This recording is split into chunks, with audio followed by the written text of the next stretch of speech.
Doing the chapter The Industrial Revolutions. In the last video, we discussed about the factors that are responsible for the industrial revolutions. It began in Britain. So we read about one factor, that is increase in the population. Okay. So from the 18th century, you can see many towns in Europe. They were growing in area as well as we talk about the population. So if we talk about 19 European cities, okay, so you can see the population doubled between 1750 to 1800. Okay, and you can see 11 were in Britain. So out of 19 city in Europe, 11 city that population doubled were itself in Britain. So the largest of them was the London, which served as the hub of the country's market. It means that it became important center for activities. So London had acquired a global significance, an important place in the world. So by the 18th century, you can see the center of the global trade. Okay, if we talk about the center of the global trade, earlier it was the ports of France and Italy. Okay, in this Mediterranean coast, but now it shifted to Britain and Holland. Okay, to the Atlantic ports of Holland and Britain. So now Atlantic Ocean, it became the center of international or the global trade. And when we talk about this Amsterdam, okay, it was replaced by London as a principal source of international trade. And if we talk about London, okay, it also became the center of between triangular or the trade network that grew in England and then Africa and West Indies. So the company that trading in America and Asia also had their office in London. So when we talk about America and Asia, they were having their trading office in London. The England, you can see in England, the movements of goods between market was helped by a good network of river. We talk about waterway. It was the main source of transportation. So here you can see, so these trade was supported by waterway in which river, and indented you can see the coastline that is best for the natural harbor, and then you can see with shelter bay in this coastline or in the shoreline which provides shelter from wind and waves. So now you can see it's a good network of waterway as for the river, indented coastline, and then shelter bay. So until the spread of railways, transport by waterway was the cheaper and the faster than by the land. So as early as in 1724, English River provided 1160 miles of navigable waters. Okay, these rivers. Okay, here you can see, except for the mountainous river, most places in the country, if it are the places, they were 15 miles of river far away from 15 miles far away from river. And then you can see, since all this navigable section of English River, they flow into the sea. Okay, and the cargoes on the river vessel was easily transferred to the coastal ship that were called coasters. Okay, this coastal ship, to if we talk about the coaster, it was a place, coaster were the ship that rode within the limit of the sea shores. So when we talk of the ship, they are rode here, okay, within the limits of the sea shores, and coasters were used in loading the cargo brought by the river vessels. तो हम देख रहे हैं जहाजों का बेड़ा यहाँ बांधा जाता था, जिसे हम क्या कह रहे हैं, coasters. The bank of England, okay, it was founded in the year 1694, was the centers of the country financial system, Bank of England. So by 1784, you can see there were more than how many 100 provincial bank, and it within 10 years their number trebled. Okay, by the 1820, now there are more than 600 banks in the province and over 100 banks in London alone.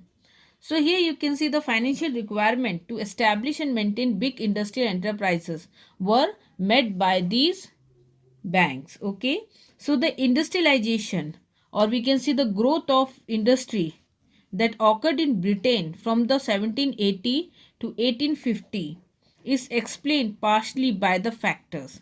Here we read the factors of the bank, the worker, the transport, the raw material and the technology. So when we talk to many poor peoples from the village, okay, they were available to work in the town, and bank which you can see could provide loan money to set up a large industries or to set up the industry. And when we talk about transport, a good transport networks were there. A new transport network, it was created by the constructions of railway.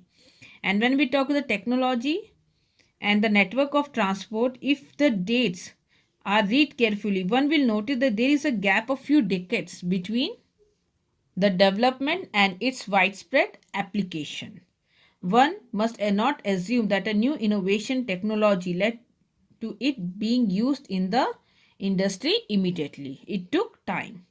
So of the 26,000 invention recorded in the 18th century, more than half were listed for the period 1782 to 1800.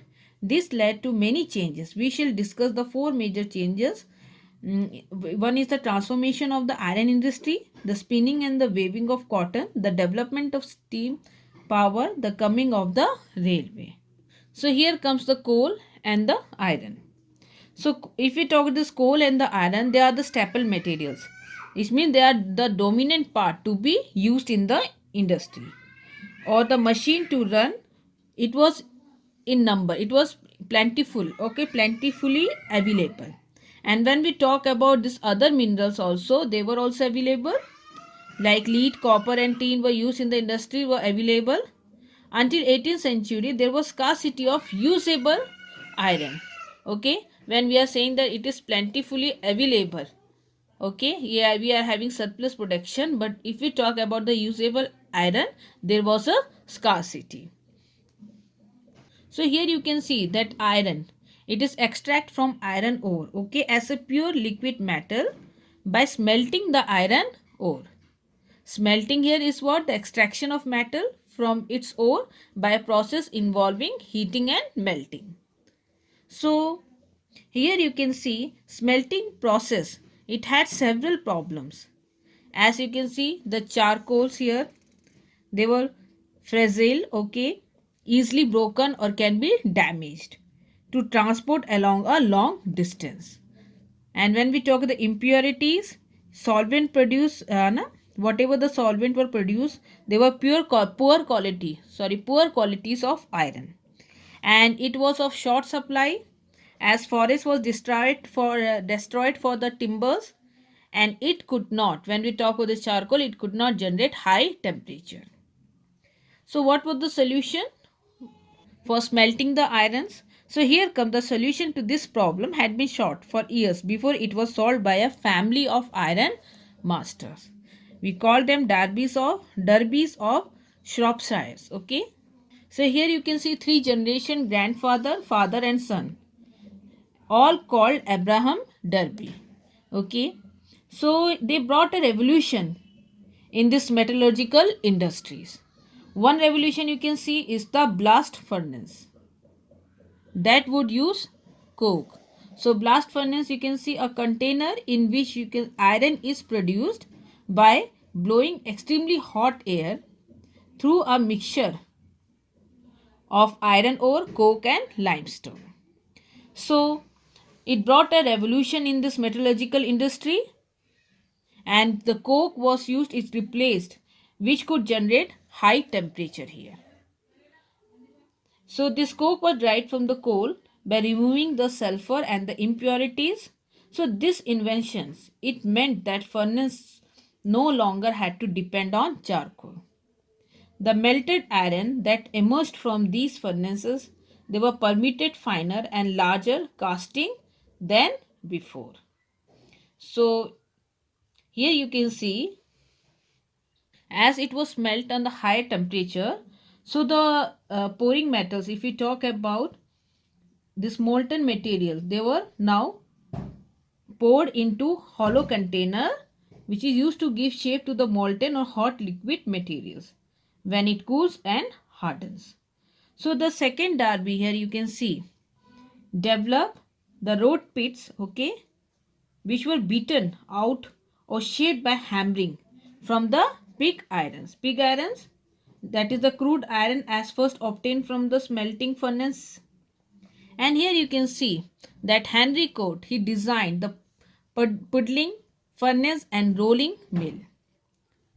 It means you can see metal working technology to create the wrought iron or steel from the pig iron. And then they roll the steel or metal into the sheet. Okay. So here you can see the whole process of smelting the iron, the furnace.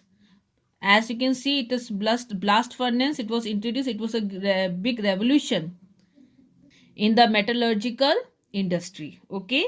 Then we talk here that coke were used, which could generate high temperature. Then road pit and the steels from the pig irons. Okay. And then here you can see later they used roll the steel or the metal into a sheet. So now it become possible to produce a broader range of iron product. And when we talk about the durability of this iron, made it better material than wood for everyday items and for machinery. So here the other development of, you can see, prime importance were the Humphrey Davy safety lamp. Okay, used in the coal mine. And then Huntsman improvement in the method of casting the hard steel. So these discovery or the inventions, it multiplied manifold the wealth of the Britain, her power of maintaining an increased population, and the service she could render to the world. So the iron and the steel industry, it made rapid progress during this period due to various reasons.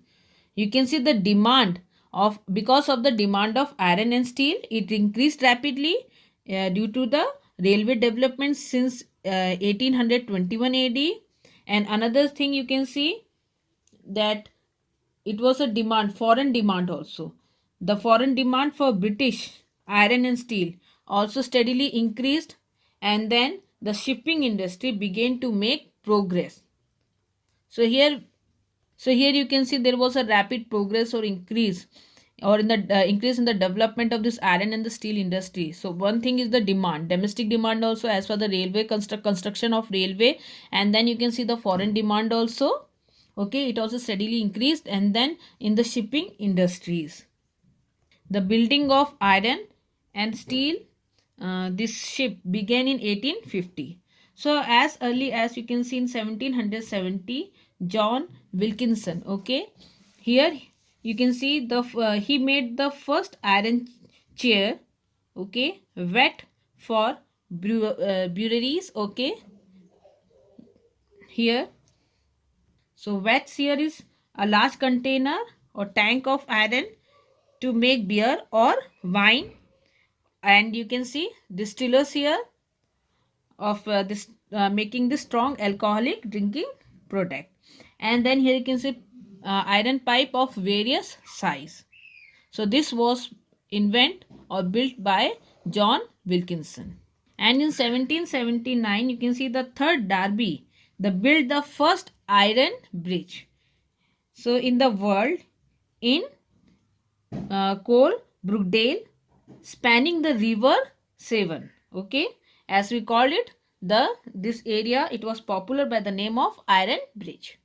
So here you can see this coal industry had great share in the industrialization of England. The industry had no problem of raw material for market, as we have read earlier also.